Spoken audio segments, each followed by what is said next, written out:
Olá, meu povo, é um prazer estar mais um dia aqui com vocês. Muito obrigado por me deixar entrar aí no seu lar. Vamos juntos para mais um programa Voz da População, cheio de informação e serviço. Com dúvidas sobre aquela venda de carro ou de um serviço que comprou ou não recebeu? Então presta atenção nas dicas sobre direito do consumidor com o Dr. Samuel Soares. Olha só.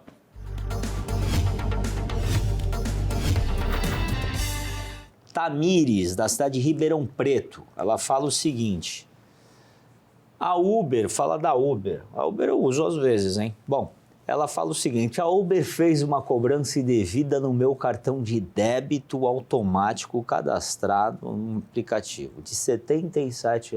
Relatei o problema, me informaram que o meu reembolso seria até 7 dias úteis e já se passaram um mês e ainda nada. Como eu vou proceder? Interessante essa pergunta, né? Porque às vezes ela pode ter marcado uma viagem, uma corrida, e aí o que aconteceu? Ela cancelou, não entrou no carro, deve ter sido isso que aconteceu. Sim, existe a taxa de cancelamento, Paulo, que é perfeitamente lícita, né, essa cobrança. Muitas das vezes as pessoas solicitam aquele aplicativo, o motorista se dirige até o local de embarque do passageiro e o passageiro não embarca. Nesse caso, há uma cobrança, né, em razão do não comparecimento do passageiro naquela viagem. Porém, se este não foi o caso da nossa telespectadora, se ela foi cobrada indevidamente, ela tem direito sim a ser ressarcida desse valor que ela sofreu a cobrança.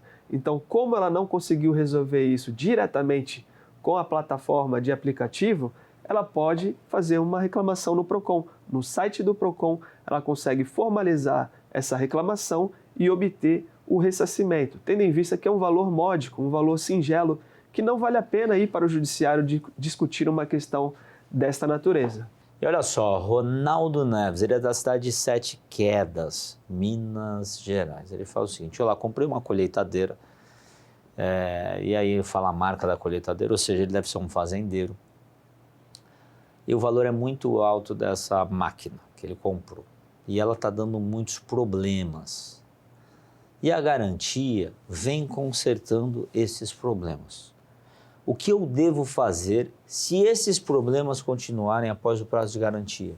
É interessante, até porque a máquina é cara. Exatamente, é um investimento alto, né? Que ele provavelmente é um trabalhador rural, investe um dinheiro para comprar um maquinário e essa máquina apresenta problemas recorrentes, né, Paulo?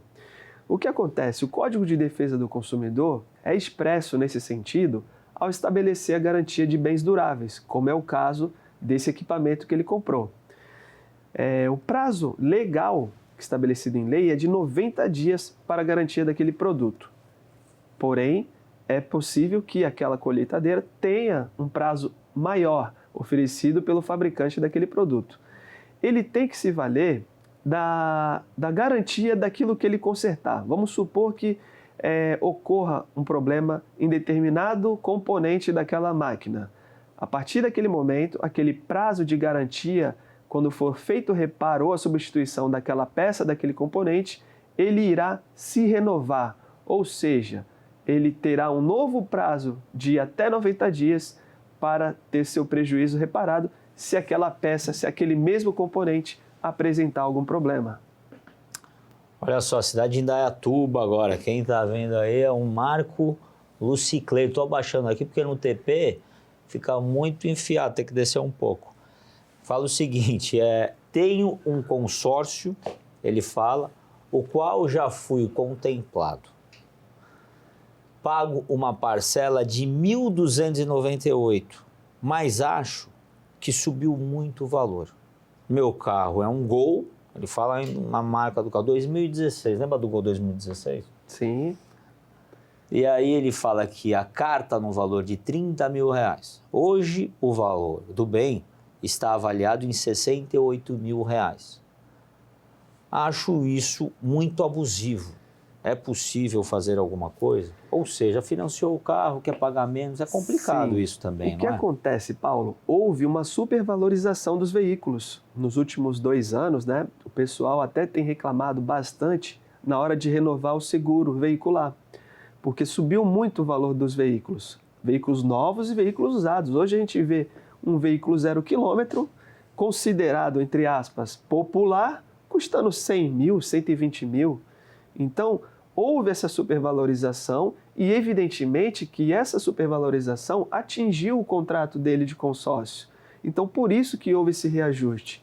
Agora, se ele quiser desistir ou se ele achar que não tem condições de arcar com aquela parcela, ele pode fazê-lo, tendo em vista que ele já foi contemplado, ele retira a carta de crédito que ele possui, né, e resgata aquele valor que, eventualmente, ele já tem em mãos, mas não vai ser suficiente para ele comprar o carro que ele almeja, provavelmente. Olha só, indo para Caraguatatuba. Faz tempo que eu não vou para Caraguatatuba. Raquel, de Caraguatatuba, fala o seguinte: se eu fizer um testamento, ele pode ser revogado após o meu falecimento? Muito interessante a pergunta da nossa telespectadora, Paulo. Por quê? As pessoas, às vezes, quando ocorre o falecimento de alguém, ficam curiosas para saber sobre o patrimônio, se deixou alguma herança, se deixou algum testamento, alguém que vai receber. E a vontade do testador, ela não pode ser alterada ou modificada, senão por ele mesmo. Então, não pode haver uma revogação após a morte da pessoa que fez o testamento. Aquele testamento só pode ser modificado ou revogado enquanto ela estiver em vida, e por ela mesma. Mas só se estiver fora das regras, das linhas? Porque, por exemplo, o pai tem 3 apartamentos e ele tem 3 filhos. E aí ele deixa lá no testamento 2 apartamentos para um filho e 1 para o outro. Não, tudo no mesmo valor. Entendo. E aí... Ele preteria um filho ficou de fora. Filho, mas esse filho morou com ele a vida toda também. Sim. Tá errado, ou seja, ou ele deu os 3 para só um filho. Nesse caso, o testamento é nulo. Por quê? Ele não pode dispor de mais de 50% do patrimônio dele. O testamento ele pode fazer, destinar os bens que ele tem a quem ele desejar. Inclusive, não precisa nem ser familiar, Paulo. Eu posso destinar para uma pessoa jurídica, para uma ONG. Então, eu posso destinar 50% apenas. Os outros 50% eu não posso dispor. Tá, muito bom. É bom esclarecer essas dúvidas, né? Olha só, a Ednuisa, na cidade de Campinas, ela fala o seguinte: fiz vasectomia, tirei a mama esquerda devido a um câncer que eu tive e fiquei com algumas sequelas. E não estou conseguindo trabalhar. Gostaria de saber se eu tenho o direito de me aposentar de alguma forma. Gostaria da sua ajuda, doutor Samuel Soares.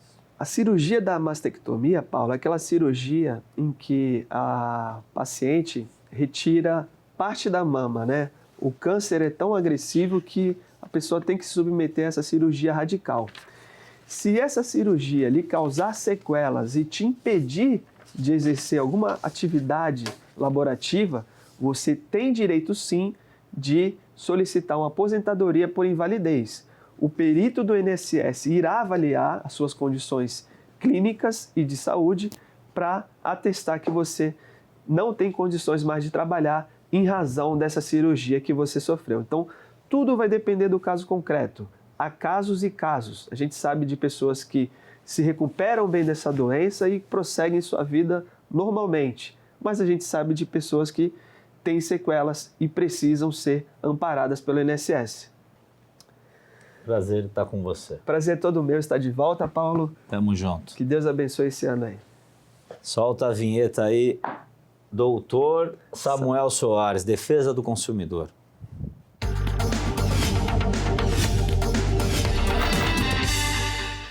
Bom, hoje a VTV está recebendo o prefeito da cidade de Campinas aqui na sede, Dário Saad. Prazer estar com você aqui na nossa sede. Prazer é meu, Paulo. Muito obrigado pelo convite. Eu fiz questão de visitar aqui a nova sede da VTV SBT Campinas. uma sede maravilhosa. Parabéns, espaço fantástico. E para a cidade de Campinas é fundamental investimentos como esse. Você vê uma estrutura aqui extremamente moderna, de qualidade e, sem dúvida, isso para a cidade é fundamental. Olha, falando um pouco de política, o governador do estado, Tarcísio, foi para Davos buscar investimentos de fora para o estado de São Paulo. E um deles também é o metrô intercidades, né? Trem intercidades. As pessoas têm um pouco de dúvida. Na verdade, o projeto do governo anterior, não sei se o atual governador vai mudar, ele vinculava a licitação da linha 7 do metrô em São Paulo com a instalação do trem intercidades até Campinas. E isso o governador Tarcísio foi lá para Davos para buscar parceiros também. É uma operação cara, uma obra cara, mas para a cidade de Campinas é fundamental. Então nós estamos aí com muita esperança que o governador Tarcísio consiga colocar em prática esse projeto que já é de décadas, né? E aí vai gerar muito emprego também para a cidade de Campinas e as pessoas de Campinas vão poder ir de trem até São Paulo. Você tem mais uma opção de transporte. Hoje o transporte fundamental é o rodoviário, quer dizer, para ir para São Paulo, ou você vai de ônibus, na linha ônibus, ou você vai no seu próprio carro. Um transporte ferroviário, ele agiliza, porque não tem congestionamento, independente do volume de veículos, ele tem o horário certo para chegar. Então vai ser muito importante a reativação desse modal de transporte, que é o modal ferroviário. Você realizou algumas promessas de campanha suas em 2022. Uma delas foi o Mário Gatinho. Queria que você falasse dessas promessas e o que vem aí para 2023, se tem algo que a população campineira pode esperar. Olha, Paulo, em dezembro a gente colocou já em funcionamento o pronto-socorro do Hospital Mário Gatinho, está funcionando super bem, um local ficou fantástico e agora esse mês, o mês que vem a mudança da enfermaria, do centro cirúrgico e da UTI. Essa mudança, como envolve crianças em estado grave, ela é mais cuidadosa, por isso que vai demorar um pouquinho. Para esse ano de 2023, nós temos muitas coisas.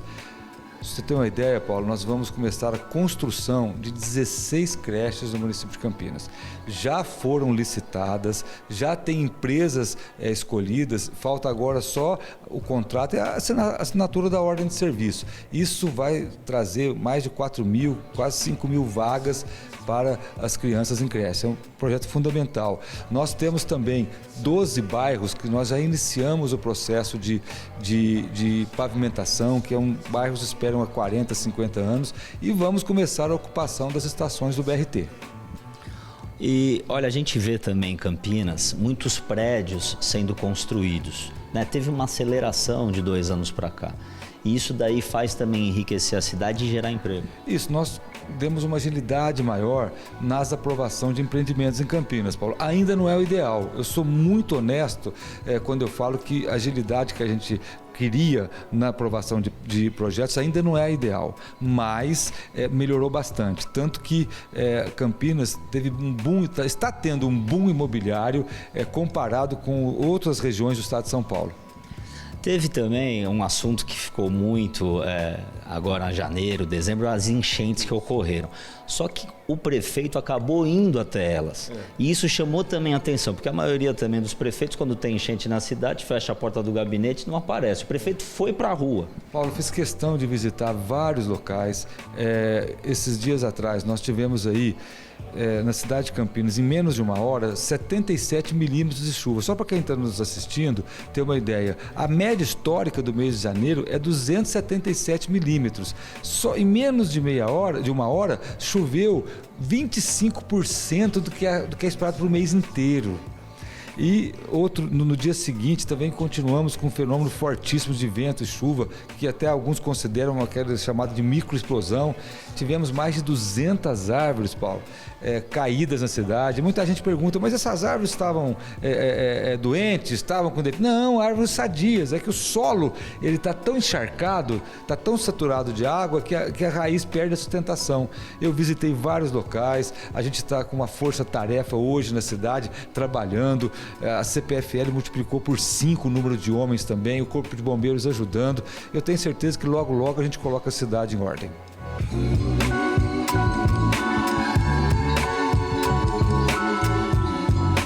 Eu vou dar um recadinho para você, é rapidinho. Pensou em construir ou reformar? Corre para a JR Porcelanatos que você vai encontrar as maiores novidades das linhas A e B com estoque à pronta entrega. E o melhor, pagamento exclusivamente no cartão de crédito em 21 vezes, gente. Sem juros, sem parcela mínima. E na JR Porcelanatos você vai encontrar porcelanatos a partir de R$ 39,90. Não acha?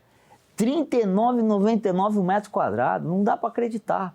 E olha, você vai fazer o melhor negócio, porque lá tem o maior estoque de porcelanato de todo o estado de São Paulo. A JR tem porcelanatos de todos os tamanhos. Tem um acetinado, tem um polido, fácil de limpar, tem de vidro também, o rústico, tem de tudo. Eles vendem no atacado e no varejo. Ou seja, tem mais de 250 lojas espalhadas pelo estado de São Paulo que vendem porcelanatos da própria JR Porcelanatos. Então você vai comprar direto deles, direto da fábrica, né? Eles têm o maior estoque do estado. E uma coisa, se você encontrar um porcelanato mais barato do que na JR Porcelanatos, vá lá que eles cobrem o preço. É só você acessar no QR Code o link que está aí e vai para o celular que está aparecendo aqui na nossa tela, que é o WhatsApp. Tá? Então, se você está fazendo a sua casa, um prédio, se você está fazendo qualquer coisa da construção, quiser usar porcelanato, e lá tem de tudo, né? Tem mais ainda do que porcelanato, tem vários pisos. Vá lá, JR Porcelanatos, Santa Gertrudes, São Paulo. Estou aqui com o prefeito de Piracicaba, Luciano Almeida, conhecendo a sede da VTV Campinas. Prefeito, está gostando da sede? Cara, parabéns, né? Que estrutura linda, né? Tenho certeza que aqui vai ter uma evolução muito grande de todo o projeto que vocês fazem, né? Para a gente poder, inclusive, se ajudar a gente a fazer um projeto dentro da região metropolitana de Piracicaba, né? Acho que vai ser legal e aí vocês ajudarem a ter essa cobertura. Acho que vocês estão expandindo exatamente para ampliar essa cobertura e a gente poder divulgar todas as ações da nossa região. O prefeito já foi secretário de governo do estado, já foi presidente do Invest São Paulo e tendo relação com muitos empresários, sendo presidente do Invest São Paulo. Assumindo a prefeitura de Piracicaba, isso trouxe experiência para o prefeito acabar trazendo empresas, indústrias para gerar emprego para Piracicaba? Claro, né? Isso é minha praia, eu brinco, né? Nós já estamos, acho que fomos o maior anúncio de investimentos do governo do estado nesses 2 primeiros anos. Foram aproximadamente 7 bilhões de reais de investimentos anunciados por indústrias e empresas e 5 mil empregos diretos, né? Esse é o caminho. Eu acho que a hora que você dá capacidade para as pessoas terem a sua própria geração de renda, ter emprego, a partir dela cuida da sua vida e não precisa tanto do setor público, não é refém do setor público. Esse é o nosso projeto, é gerar emprego e renda. E graças a Deus nós temos lá grandes projetos que a gente quer que cada vez mais cresçam, porque é isso que dá a sustentação para que a gente possa desenvolver a nossa cidade. O prefeito vem de família de empresário, quis implementar dentro da política algo técnico na prefeitura. E tudo isso tem gerado um resultado, porque agora esses 2 anos você fala que vai plantar o que colheu, é isso? Economizou dinheiro público nesses 2 anos para começar a fazer projeto.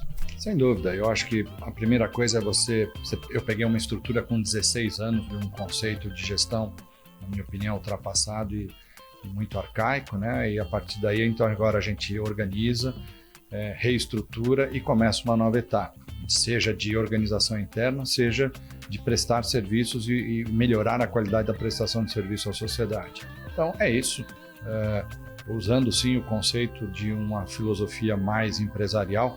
No começo as pessoas não gostam porque elas estavam acostumadas com a história do jeitinho, cada um ia lá e resolvia. Hoje não, as coisas têm controle, têm efetividade e têm que ser feitas de forma correta, transparente e principalmente com respeito a recurso público. Isso eu não abro mão. Então, a partir de agora, a gente começa a terminar ainda nesse ano, estão todos os projetos sendo implantados e a partir daí nós começamos uma nova história do novo modelo que deve ser, espero que vire um exemplo aí para o poder público como um todo, né? Que você ser eficiente e prestar um bom serviço de qualidade à sociedade. E a região metropolitana de Piracicaba, isso para gerar também um turismo para a região? Sim, nós já temos a Serra do Itaqueri, tem vários projetos e iniciativas, mas o que é preciso agora é a regulamentação pelo governo do estado, né, da região metropolitana, para que a gente possa agir de fato como uma região consorciada, né?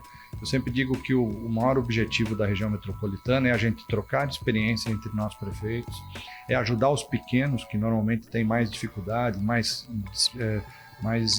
deficiência orçamentária, então a gente troca experiências, ajuda, e mais do que isso é poder dar, em alguns projetos, né, a gente poder trabalhar de forma consorciada e você então ter escala.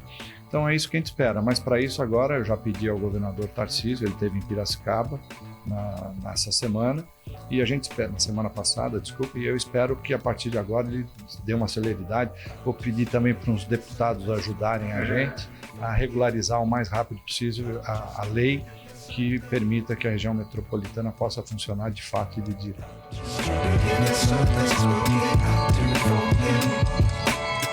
E olha, a gente vai rapidinho para o intervalo e já volta, é bem rapidinho, não saia daí.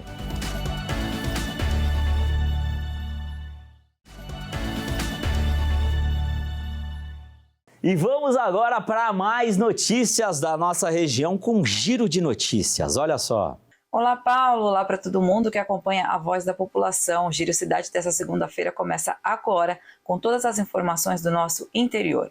A DISE de Americana realizou mais uma ação na região de Campinas. Foi a Operação Matão. Essa operação tem como objetivo combater o tráfico de drogas em Sumaré, no bairro Matão. As investigações começaram depois de denúncias anônimas darem conta de que um carro estaria ali passando pelo local, pelo bairro, realizando a distribuição de drogas. A polícia, então, conseguiu localizar esse veículo e, nessa ocasião, ele estava com 2 homens em seu interior.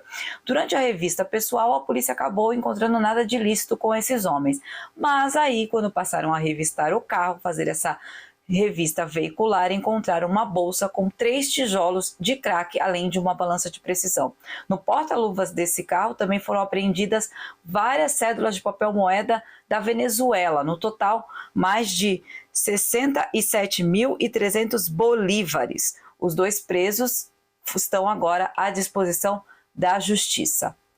E 2 homens foram presos suspeitos de receptarem uma retroescavadeira roubada da prefeitura de Macatuba, no oeste do estado. Esse equipamento foi encontrado em uma chácara em Iracemápolis, região de Campinas. Segundo a polícia, esses homens fazem parte de uma quadrilha ainda maior, que é especializada em roubar equipamentos como esse, né, como essa retroescavadeira, além também de roubarem caixas eletrônicos. Aí nessa chácara, além dessa retroescavadeira, também foram encontradas armas, drogas, equipamentos como luvas e até um bloqueador de sinal de rastreador GPS. A máquina tinha sido levada de uma oficina que foi arrombada durante a madrugada e os criminosos fugiram sentido Lençóis Paulistas.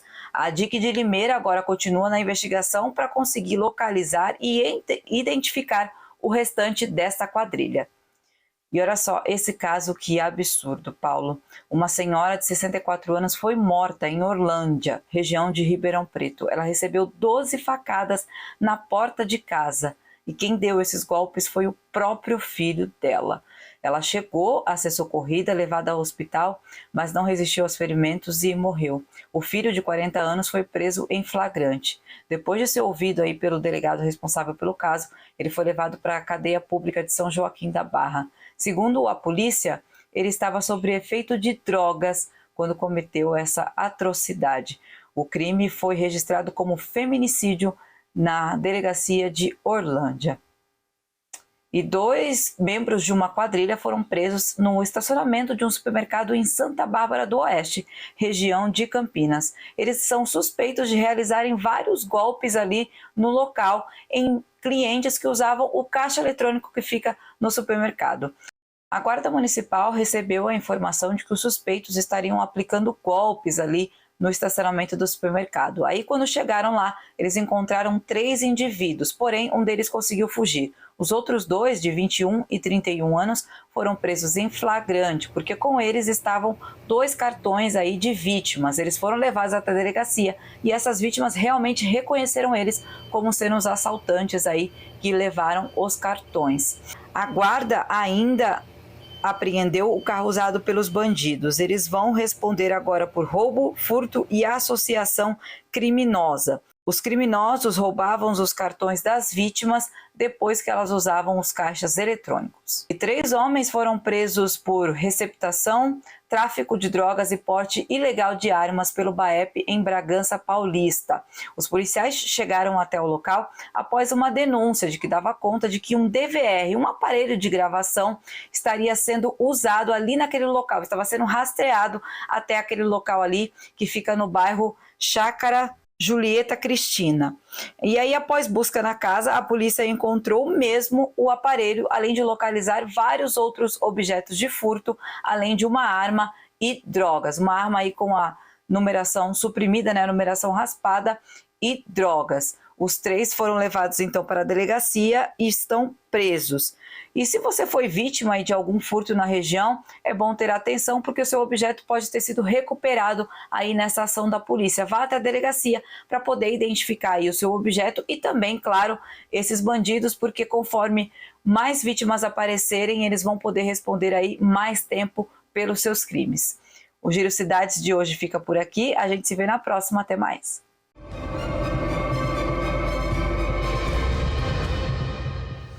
Olha, estamos encerrando o programa, espero que vocês tenham gostado. Eu sou o Paulo Mansur. Fiquem com Deus.